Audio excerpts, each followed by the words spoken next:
थोड़ी बहुत बातचीत की है, उसमें ये भी कहा है कि क्रॉस बॉर्डर टेररिज्म के ऊपर काम किया जाएगा दोनों कंट्रीज मिलकर, और टेक्नोलॉजी के ऊपर भी उन्होंने कहा कि अमेरिका के साथ मिलकर काम किया जाएगा। तो मुझे हैरत ये है कि पाकिस्तान के टीवी चैनल इतना बड़ा इवेंट जो है वो कैसे मिस कर गए। देखिए, मैं अगले टॉपिक पे आपसे बात बल्कि इसी पे करना चाहूंगा, इसी के उसको साथ रिलेट करूंगा जो मेरी आज की कल से परसों से खबर चल रही है कि कायद-ए-आज़म यूनिवर्सिटी में जो होली की एक तकरीब थी, जब उसके ऊपर इतना रिएक्शन है, आपने देखा है जिस तरह नफरतें हैं, बल्कि मैं वो भी बताना चाहूंगा क्यों है। मैं ये बताना चाहूंगा कि 100 स्टूडेंट थे कायद-ए-आज़म यूनिवर्सिटी में, हिंदू जो स्टूडेंट है वो, उनके साथ अगर उन्होंने कायद-ए-आज़म यूनिवर्सिटी के स्टूडेंट्स ने मोहब्बत का, प्यार का अगर इजहार किया है, तो उसमें आपका ईमान इतना कमजोर है कि होली खेलने से आप नामुस्लिम हो जाते हैं। एक तो इस पे मुझे सख्त तशवीश है इस चीज। यहाँ पे ये भी आपके देखने वालों को बताना चाहूंगा कि मैं मुसलसल अमेरिका में, मेरा जो एक तो भाइयों से ज्यादा जो मेरी जिंदगी में एक इंसान है वो सरदार है, सिख है, उसकी वजह से, बल्कि मैंने सिखी के बारे में बहुत पढ़ा है।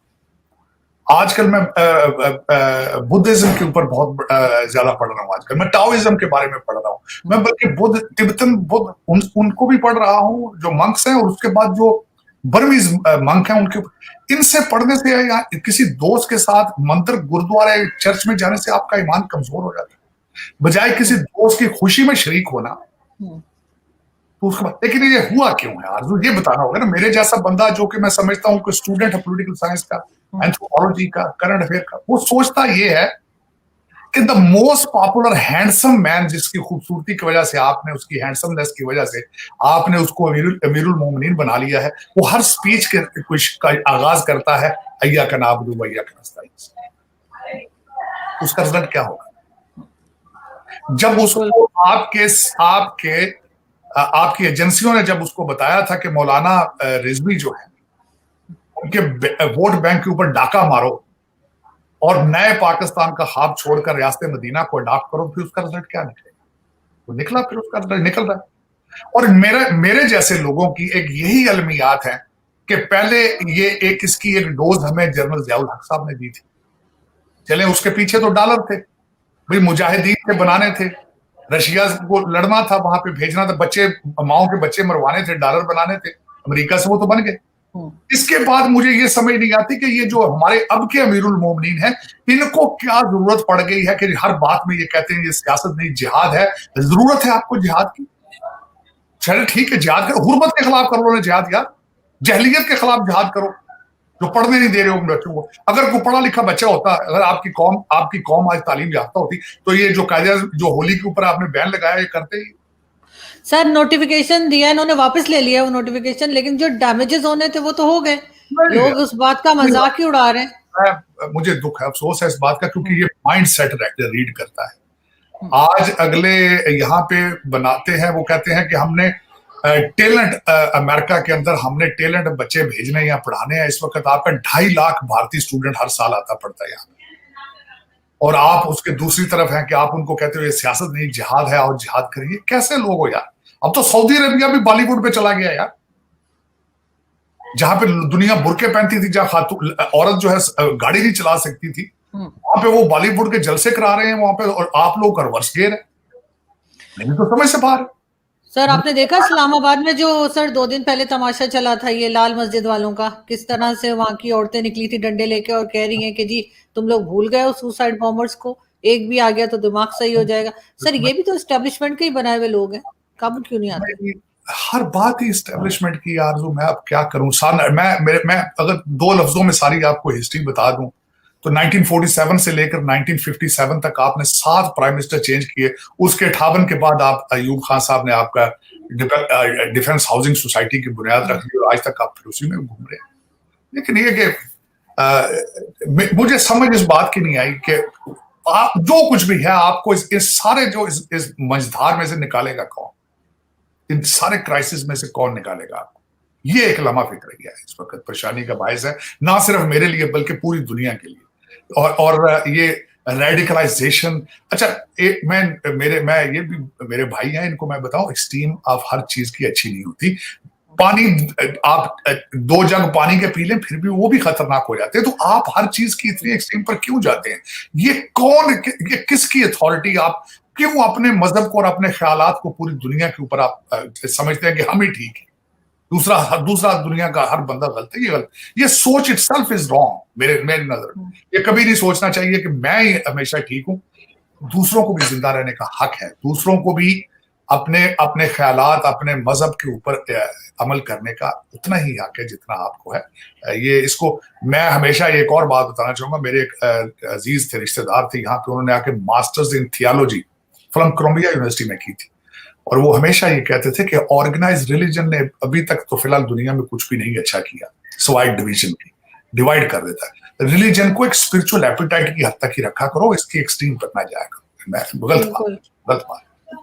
बिल्कुल ऐसा ही है सर। प्राइम मिनिस्टर शहबाज शरीफ साहब पेरिस गए हुए, वहां उन्होंने जो तकरीर की है उसमें उन्होंने कहा कि जंग के लिए तो पैसे हैं दुनिया के पास, पाकिस्तान को देने के लिए नहीं है। उस पे भी लोग हैरान हो रहे हैं।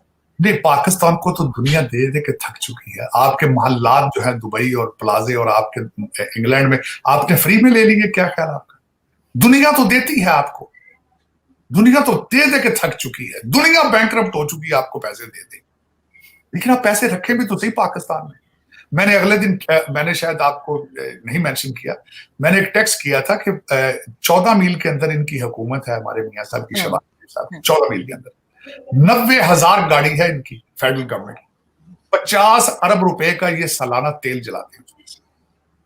2.5 अरब रुपया हमारे मिस्टर जो वजीर आजम इन ट्रेनिंग है, उन्होंने 2.5 अरब रुपया खर्चा किया है ट्रेनिंग टूर्स के ऊपर। तो आप कहते हैं कि आप बैंकरप्ट होने वाले हैं? मैंने अगले दिन आर्टिकल पढ़ा है कि आपके चेयरमैन सेनेट ने अपने आप को जो मराद दी है, और जो आप 12 मुलाजमीन फॉर लाइफ, तो बिल्कुल वाले लोग हैं, कैसी बात सर? उस पे बहुत एतराज हो रहा है सर, उसके ऊपर काफी एतराज किया जा रहा है। एतराज तो हर चीज पे होता है आरज़ू, लेकिन उस पे कभी इम्प्लीमेंट भी कोई चीज हुई? सरकारी जहाजों को लेके ऐसे घूमते हैं जिस तरह ऊपर पे फिरते हैं।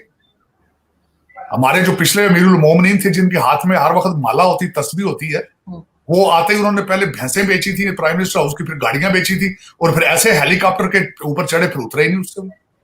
वो 5 मील के फासले पे उनका घर था बनी गाला, सारा दिन वो हेलीकॉप्टर पे आते थे। तो फिर दुनिया, उन्होंने कहा था मैं साइकिल पे आया जाया करूंगा।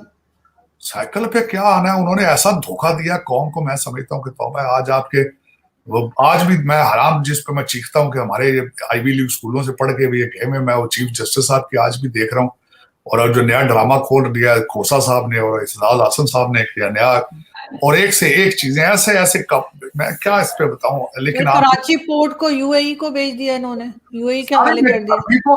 अभी तो एयरपोर्ट भी बिकने हैं। आप पोर्ट की बात कर रहे हैं, एयरपोर्ट भी बिकेंगे, बिल्डिंगें बिकेंगी, सारा कुछ बिकेगा। भाई अब देखे ना, खर्चा कम है। लंदन में इतनी महंगाई हो चुकी है, आप कैसी बात कर रहे हैं? जहां आपकी रूलिंग एलीट के बच्चे हैं जहां पे, वहां पे तो महंगाई बहुत है।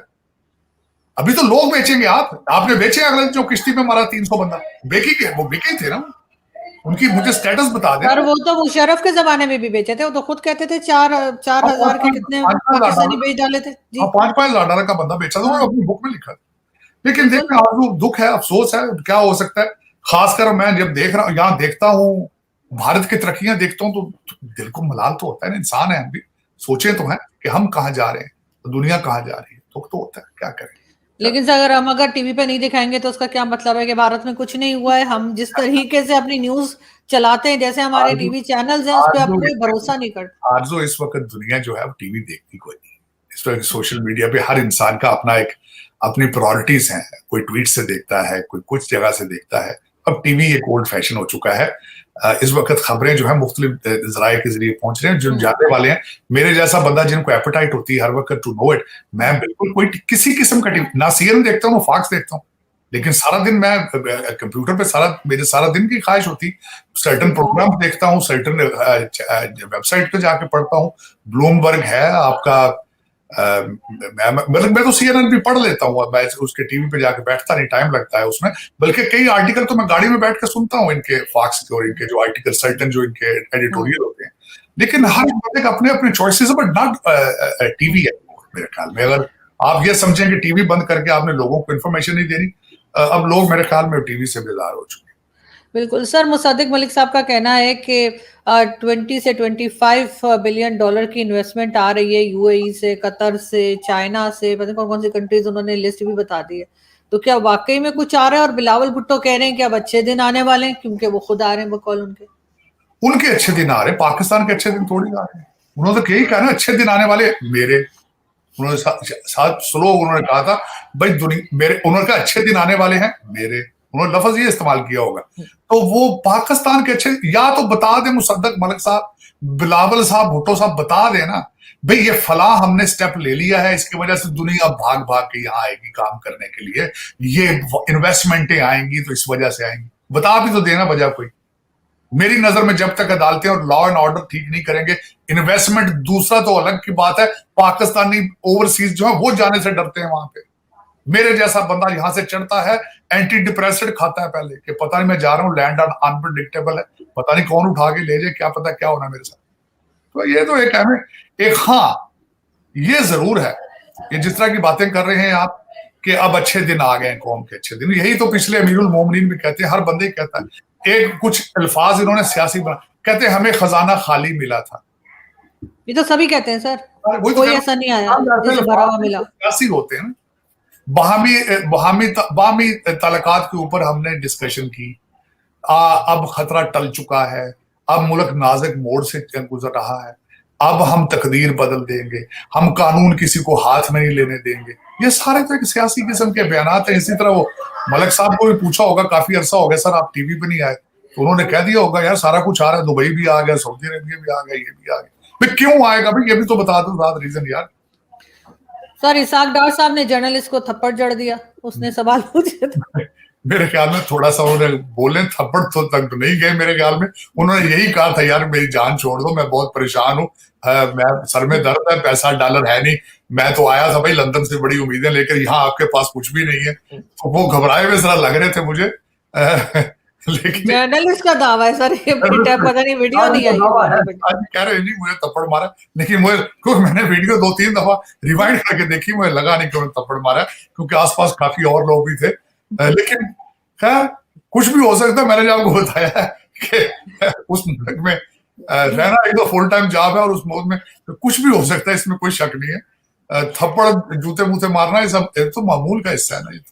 बिल्कुल ऐसा ही है। लेकिन सर आखिर में हमें एक अफसोसनाक वाकया भी हुआ है, जिसमें कुछ लोग टाइटैनिक देखने के शौक में समंदर के नीचे गए थे, और उनका अब ये अनाउंस कर दिया गया है कि जी डेथ हो गई है और नहीं वापस उसमें कल मैं, है तो अफसोसनाक खबर है, इस पे मजाक तो नहीं उड़ाना चाहिए, लेकिन कल यहाँ किसी ने, कॉमेडियन ने कहा था कि दुनिया के अमीर लोग समुद्र के नीचे जाके देखना चाहते थे कि पुराने जमाने के अमीर लोग कैसे मरे थे, क्योंकि जाने वाले भी बिलियनर थे जो नीचे टाइटैनिक में जो मरे थे। मुझे कल मैंने भी सर यही कहा था कि पता नहीं क्या सूझी, अगर इतना फालतू पैसा था तो किसी सही जगह लगा लेते, नीचे जाकर देखने का। तो उस पर काफी लोग खैर मुझसे नाराज भी हो गए कि मैं मजाक उड़ा रही हूँ, मजाक नहीं उड़ा रही थी, मैं एक सही बात कर रही थी अपने हिसाब से। लेकिन सर क्या मतलब आपके ख्याल से काफी मशहूर कंपनी होगी जो इस किस्म का अरेंज करती होगी, और फिर ये हादसा हो गया? देखिए आरसू, जब जहाज करते हैं वो भी तो बड़ी बड़ी अच्छी कंपनियों के होते हैं, बस चीजें मेल फंक्शन, मशीन का क्या पता कब मेल फंक्शन कर जाए। उनके उसके अंदर मैंने जो देखा, मेरे ख्याल में they had about 90 hours oxygen in their, लेकिन कहीं से लीक हो गई होगी। आज आ गई यहाँ पे खबर कि उसको स्ट्रोक के ऑक्सीजन उसमें शॉर्टेज थी। लेकिन देखें